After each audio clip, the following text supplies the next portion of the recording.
ce soir. Monsieur Molac a la parole et Monsieur Kerlebot s'exprimera également avant la pause.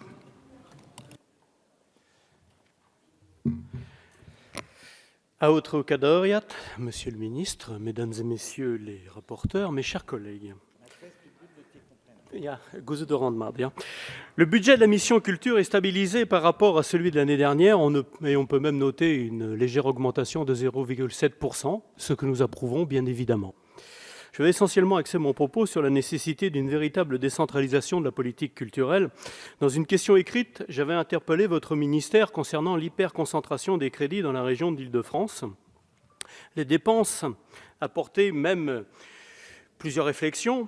Premièrement, le constat chiffré. Plusieurs députés l'ont rappelé, les dépenses culturelles du ministère sont de 139 € par habitant et par an en Île-de-France, contre 15 € pour les autres territoires par an et par habitant. Nous pouvons également analyser la répartition géographique. La région Île-de-France bénéficie en 2016 de 68% du total des crédits pour 18% de la population, quand la région Bretagne, par exemple, était à 2% pour 5% de la population. À titre de comparaison dans le temps, pour l'Île-de-France, c'était 66% en 2013. Nous pouvons donc affirmer que le déséquilibre ne se résorbe pas forcément. Pour justifier cette différence, le ministère estime que l'implantation majoritairement parisienne des établissements publics nationaux a pour effet de surreprésenter le montant des dépenses culturelles du ministère de la Culture et de la Communication sur la région Île-de-France. Je répondrai qu'il n'existe pas de fatalité à l'implantation majoritairement parisienne de ces organes nationaux. Il s'agit avant tout de décisions politiques et rien ne peut justifier les raisons de cette hyperconcentration.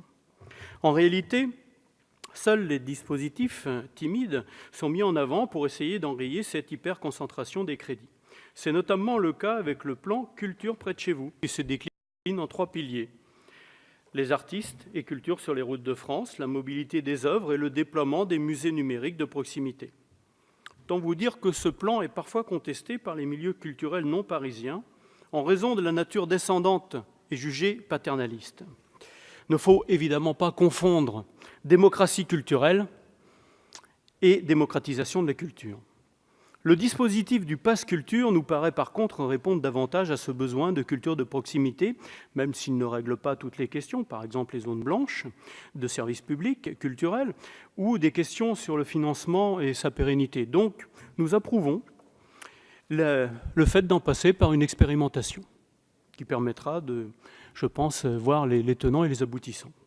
Par ailleurs, le rapport fait en 2014 par l'Inspection générale des affaires culturelles, IJAC, explique également que la comparaison des dépenses de crédit entre la Corse et les autres régions hors Île-de-France est à mettre à part, puisque l'essentiel des moyens du ministère a été transféré à la collectivité territoriale de Corse par la loi du 22 janvier 2002.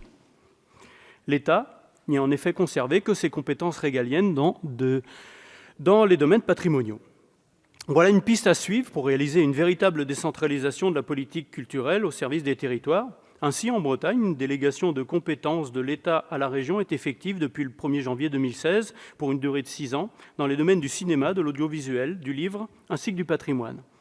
Il convient, à mon sens, d'aller plus loin en transférant définitivement ces compétences à la région et en y ajoutant le domaine de l'éducation artistique et notamment du spectacle vivant. Ce schéma devrait être d'ailleurs transposable aux régions qui en font la demande pour une meilleure efficacité, équité, proximité des politiques culturelles. Ces éléments sont à mettre en parallèle avec les propos de Stéphane Bern qui comparait les 450 millions d'euros pour rénover le Grand Palais à Paris aux 20 millions d'euros à dénicher pour le patrimoine vernaculaire des petits villages. Et que dire des 0,2% du budget, soit 3,2 millions d'euros, consacrés à la préservation du patrimoine linguistique de France, comprenant normalement les langues régionales. Ils sont en effet quasi exclusivement consacrés au développement de la langue française, alors que 110 millions d'euros sont consacrés à la future cité de la langue française au château de Villers-Cotterêts, dont nous ne connaissons pas d'ailleurs les contours. N'est-il pas fait d'ailleurs un contresens historique ?